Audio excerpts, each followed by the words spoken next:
Hello, greetings of the day. I am Oindrilla Ghosh, your spoken English tutor, and I've been teaching for last 8 years.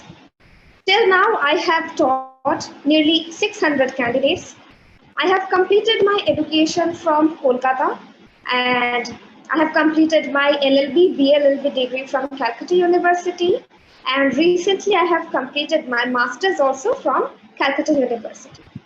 I teach spoken English starting from the basic to the intermediate and the advanced level.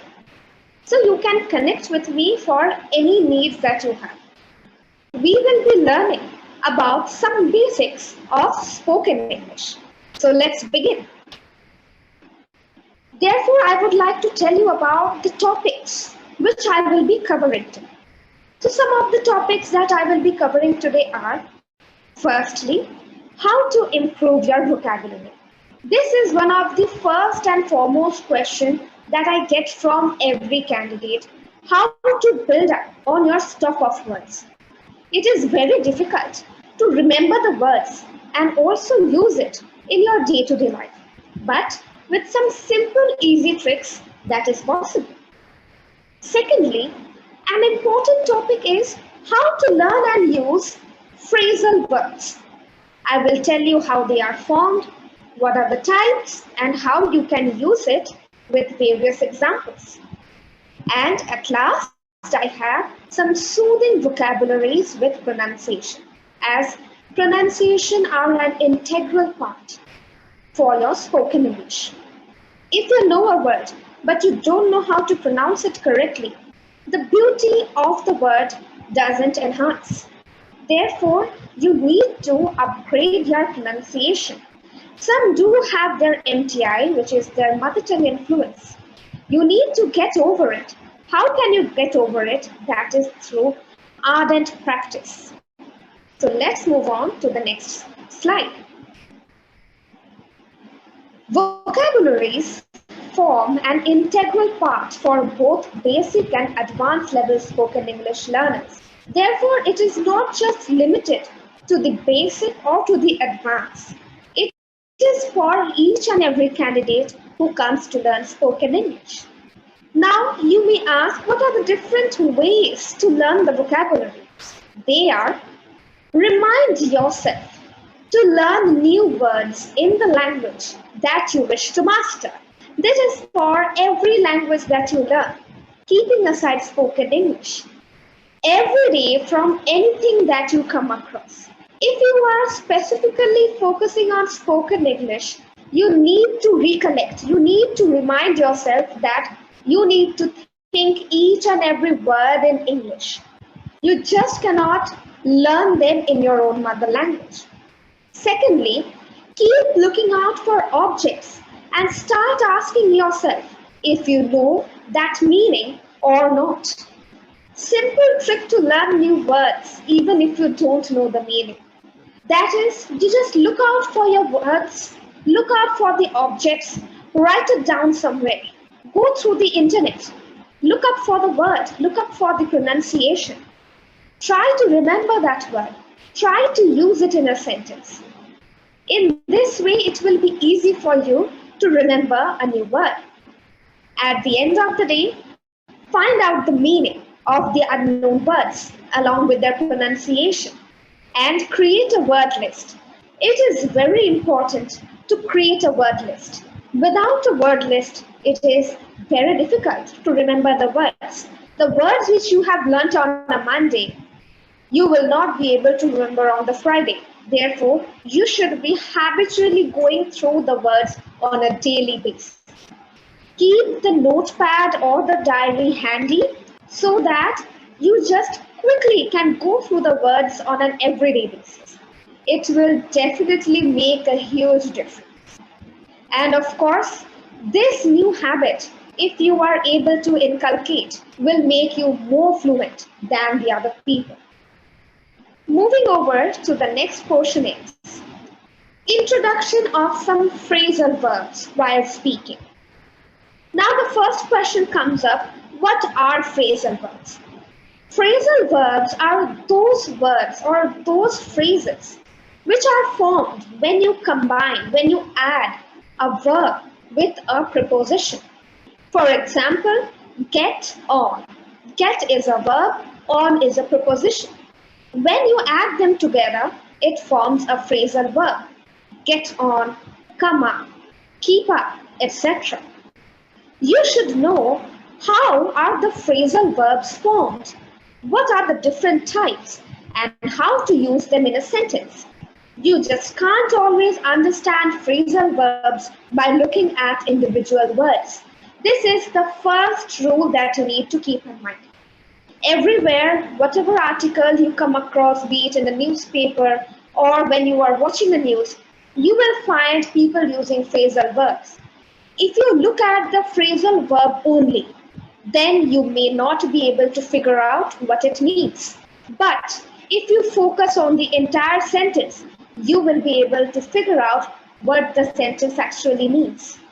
Secondly, to understand phrasal verbs, read the entire sentence so that it gets easier to comprehend and also make sense to oneself. As I told you, read the entire sentence. Don't focus on a particular word. It will be difficult. Now we can learn some easy phrasal verbs. They are, after a long battle with cancer, the professor passed away. Now you will say, what does passed away mean? The simple way to say passed away, the meaning is that person is no more, he is dead, he has died yesterday. Instead of saying died, which doesn't sound good, you can say passed away. It is much more classy. You will be able to attract attention if you use these kind of phrasal verbs. There are many phrasal verbs. I will just discuss 4 to 5 here. Second one is, after his father died, he came into a large fortune. Now what does came into mean? Came into means inherit. When you are inheriting a property, fortune also means property. Thirdly, we come to, as I backed away, he came at me with a knife. What does came at means? It means attack, when someone comes to attack you. Instead of saying that he attacked me with a knife, you can make it in a different way and say, he came at me with a knife. And next we come to, before we start the project, let's run over. That is, describe briefly who is doing that.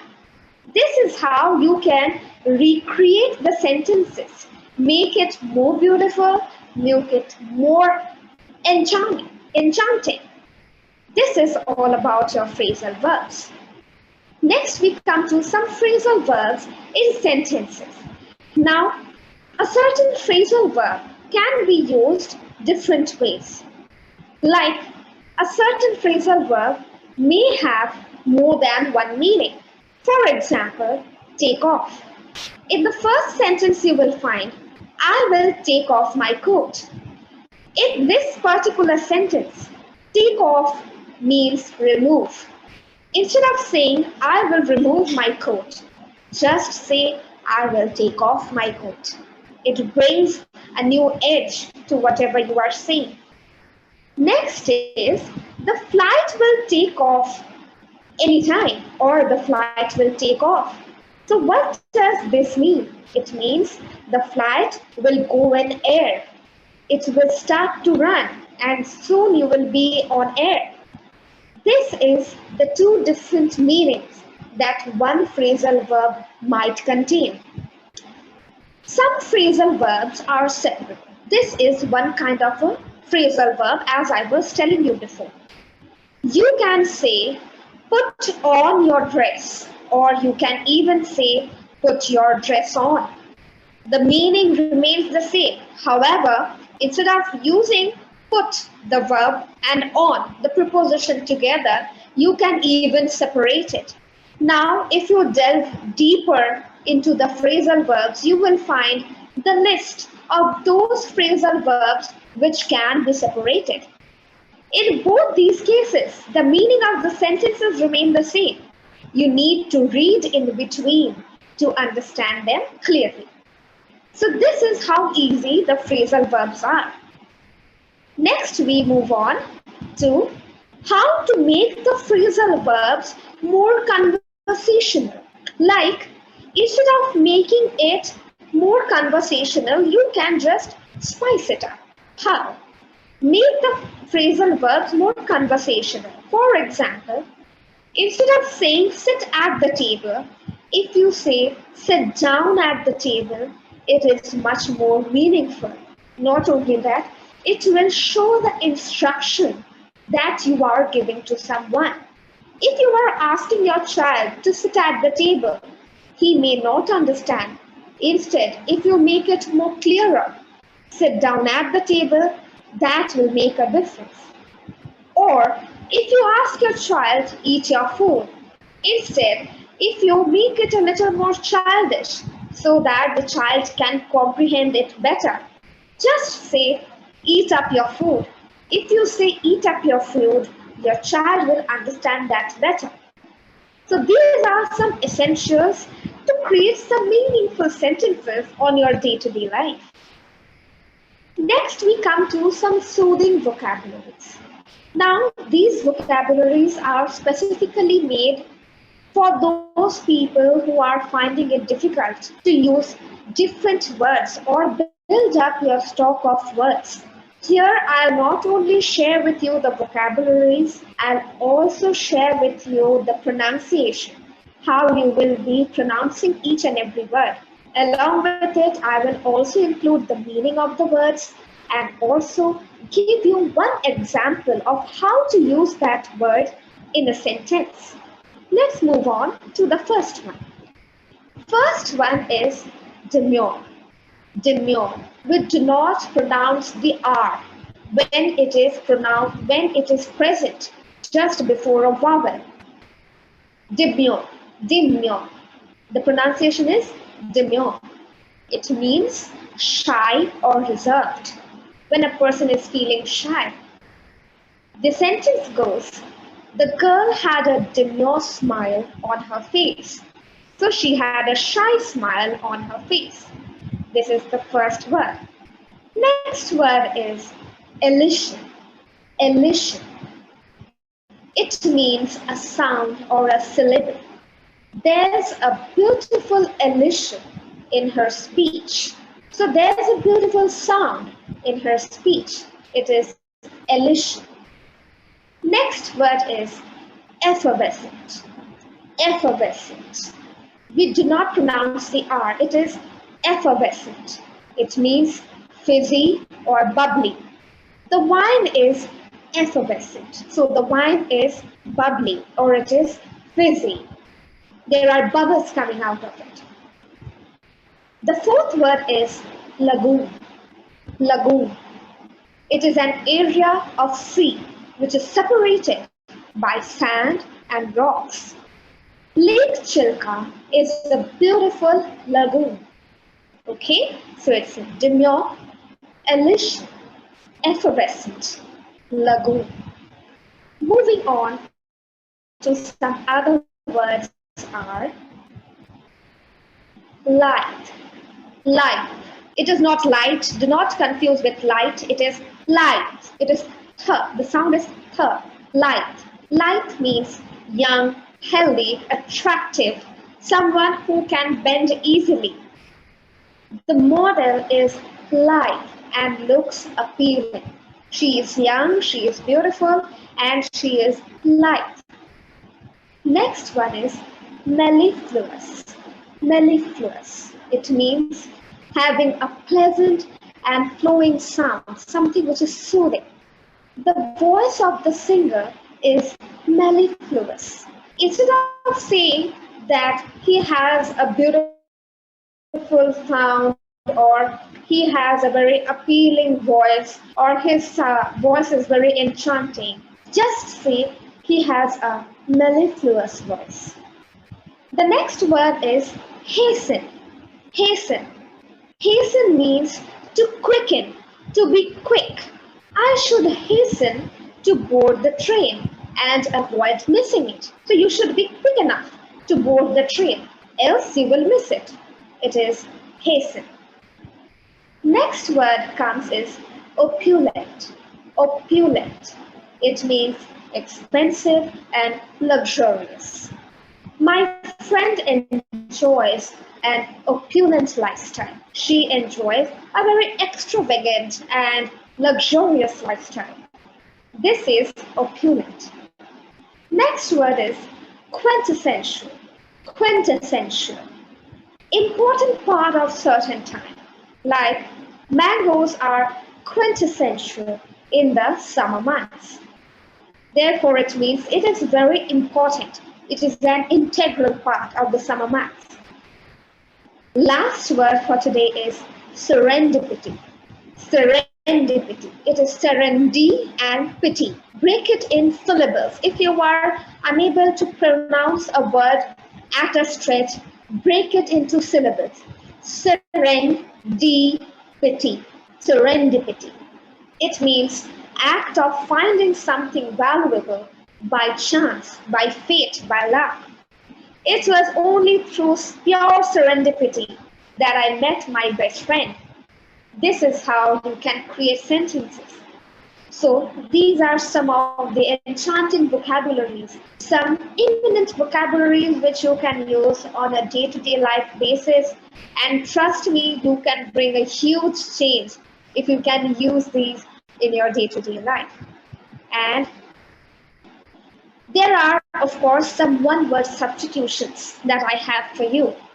There are certain occasions you need to stretch your sentences because you don't know how to pronounce it or how to just shorten it in one word. Just as we have today, some of the words are, suppose a flesh-eating animal. So what is that animal called? That animal is called a carnivorous. Carnivorous. It is not carnivorous, it is carnivorous. Carnivorous. A game in which no one wins, draw. A government by a king or a queen, monarchy. Monarchy. A government by one, autocracy. Autocracy. A government by the few, oligarchy. Oligarchy. A government by the nobles, aristocracy. Aristocracy. A government by the officials, bureaucracy. Bureaucracy. A government by the people, democracy. It is not democracy, democracy. A government by the rich, plutocracy. Plutocracy. A grass-eating animal, herbivorous. Herbivorous. A handwriting that cannot be read, illegible. Illegible. A life history written by oneself, autobiography. Autobiography. This is how you need to pronounce the words. So this was about my lesson. I hope you all have enjoyed today's session as we have spoken about various vocabularies. We have also studied about phrasal verbs. To learn more, of course, you need to spend more time. The more time you are able to spend for your spoken English, the better the results will be. Because for every good thing, you need to be patient. Okay?